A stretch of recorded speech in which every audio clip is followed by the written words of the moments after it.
give us some ideas here. Be happy to hear them.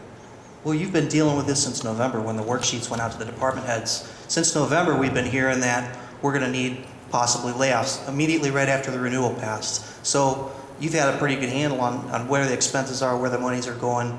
I'd like to see the administration make some suggestions because the administration handles the day-to-day operations of these departments and knows what the needs are. We could make some superficial suggestions, but as Mr. Eichenlaub pointed out, once you start to cut some part-time services here in Parks and Rec, maybe that's not going to be an actual gain realized. You're going to have to fill some positions with some full-time, and I think the administration has that fundamental understanding where they could probably provide us with a more realistic suggestion as far as different places to cut and the implications of those. Mr. President, I'll repeat what I said in my opening remarks here.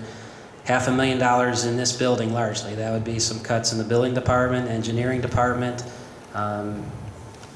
scattered throughout the departments, several of them in this building. There'd be largely civilian cuts within the police department in the neighborhood of $600,000.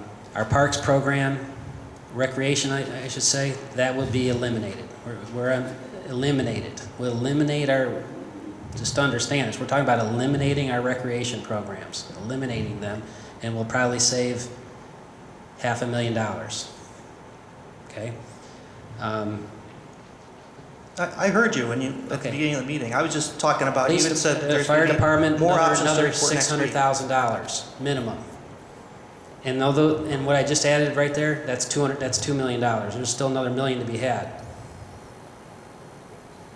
So, where would you suggest? Do you think what I've described? Where would you like to see another $500,000 come from, or $1 million to come from? You want us to take it out of the police budget, the fire budget, administrative budget. Okay, we can all, the whole administration can be gone. There's a couple $100,000 out of the general fund, if that. Well, you wouldn't take that much, but then you've got other places. You got the administration. Yeah, a lot of the administrative funds are coming out. Start there and show this council as well as the citizens of Elyria that the mayor is willing to give up something too. We've done I'm some. willing to give up my salary if it takes that to help you out. Or 5% from everybody, or 6% like the governor's office is doing, and all the rest of the state people. Cut some days, whatever it takes. It can be done. You got to try it first to see if it works. But not only that, another question with myself, and I know it's not popular to take from the administration, but that's life. It's happening everywhere, corporations and everybody else. Also, I don't know if it'd be yourself, Mayor, or the auditor, if you could let me give us an idea, like we're showing these savings or what this tax would bring and what that would bring and blah, blah, blah. I mean, where do you come up with that? Because this 0.25% of increase, say, in the income tax, okay? I mean, what gives you that'll do this, this, and this when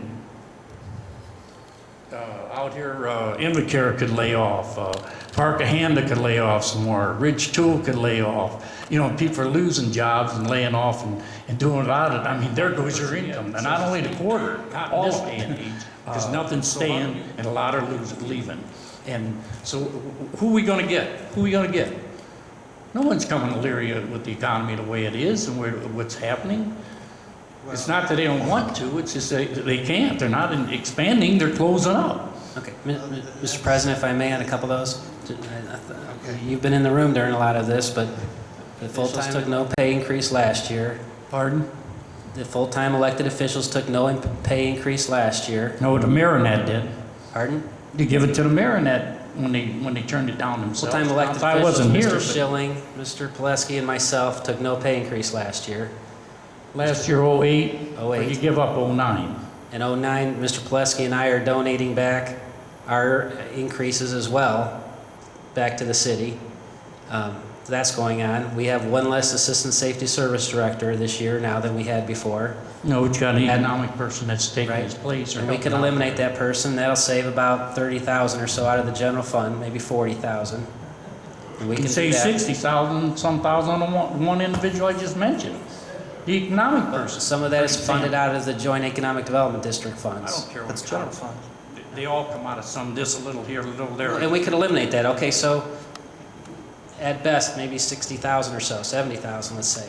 Are you telling us that you're out of ideas as far as cuts? You Oh, need we've us to got tell you where to ideas. make cuts? We have ideas, but, and I want to Well, get well, this you free keep, for all you time. keep seeing, it seems like you keep trying to abdicate your responsibility and coming back to us and saying, well, tell us where you want us to cut. Well, you know what? I didn't hear us have a strategic planning committee meeting in November when we should have started talking about what the budget's going to be, so we could set some general directions. I haven't heard any finance committee meetings where we sat down with department heads and talked about their needs. Sure, there's been the regular administration meetings to have that, but council hasn't been actively involved. The administration's been actively involved. In the day-to-day operations, the administration has a fundamental understanding of what the budget is and where the cuts are going to have to take place and what kind of impact it's going to have as you make each of these cuts. We could come up here and we could sit there and say, sure, Mayor, cut 15%, all salaries, all pay. 15%, get rid of all the city vehicles, get rid of city cell phones, get rid of all non-essential personnel. All the cars going home. What does that mean to you?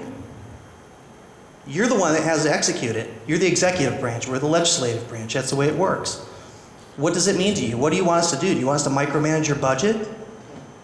I mean, I guess we could do that. It's going to take a lot of time. And we're part-time. You're full-time. Through you, Mr. Mr. Chair. President, if I can respond, please. All right. You'll have those recommendations, but you've not shied away from bringing up various topics as you've spent. You spent a considerable time last summer saying, hey, we need to spend, we need to hire more firefighters, we need to hire, we need to spend, we need to spend, we need to spend. That was what we heard mostly from you last late summer and fall. And we spent many of those items. You wanted 8 firefighters, we hired 7, we offered 8 jobs, etc. So the spending was done. And to the extent that recognizing any shortfalls or economic circumstances, you have every opportunity as anyone here to bring up any of those, to bring them up in committee meetings, make referrals, etc. So don't suggest that just because I'm one of the full-time positions here that it all entirely has to come out of here. Yes, we are the executors of executing the budget. Who writes the budget? We write the budget, Right. and you pass it. That's my point. And we will offer, and I've told you at this meeting a couple times now, the magnitude of what we're speaking of. We're going to present next week probably the balance of that $3 million to be had. That's all I'm asking from you, You've Mr. been Mayor. critical in times past that you've not had yourself, and this body perhaps to the extent you're saying that, has not been given an opportunity to participate in that process. We've done hundreds of hours of evaluations of this, and I've described to you here where $500,000 can come from here, there, and the other place, and I'm just suggesting to you, give us some extra direction. You don't have to have the final dollars of each position, but in general terms, by department, by discipline, what do you have for us? What would you suggest? You said hire 7 firefighters last fall. What do you say now? Keep them. All right. Through you, Mr. Chair. Have you presented or had conversations with department heads and or unions in regards to, what they would, do or pay freeze or anything like that? Are you at liberty or have they responded in any way? Through you, Mr. President, we submitted to all the collective bargaining unit leadership a memo yesterday. Through the auditor's office, we evaluated what an across-the-board reduction might be in terms of a wage give back. We talked early in this process to the units about the prospects of a wage freeze. We're well beyond that. It appears from the analysis, if the employees across the board took a 9% pay cut, 9%, that would reduce us by approximately $3 million. What it would do essentially, and this would need to be essentially across the board, out of the general fund, that 9% reduction would save $2 million. It would save about $1 million, I think, $750,000 or so in other revenue enterprise funds, such that we could put some of those displaced workers into those other operating funds, water treatment, water pumping, etc. By them lowering their wages, the overall cost of operating those departments, we could absorb a few extra personnel here and there to provide extra services in those departments. So 9% is the number that could work if all the units agreed to that. We've asked them to let us know if they have an interest in discussing that further by tomorrow afternoon. I'll have that information to report to you, on Monday. We've also heard, for example, cities, Toledo and other cities where they've furloughed employees and all, those communities are all facing lawsuits. And it's our investigation suggests we can't just do that. And believe it, we've been advised that if we were to take such unilateral action, we would be sued and lose.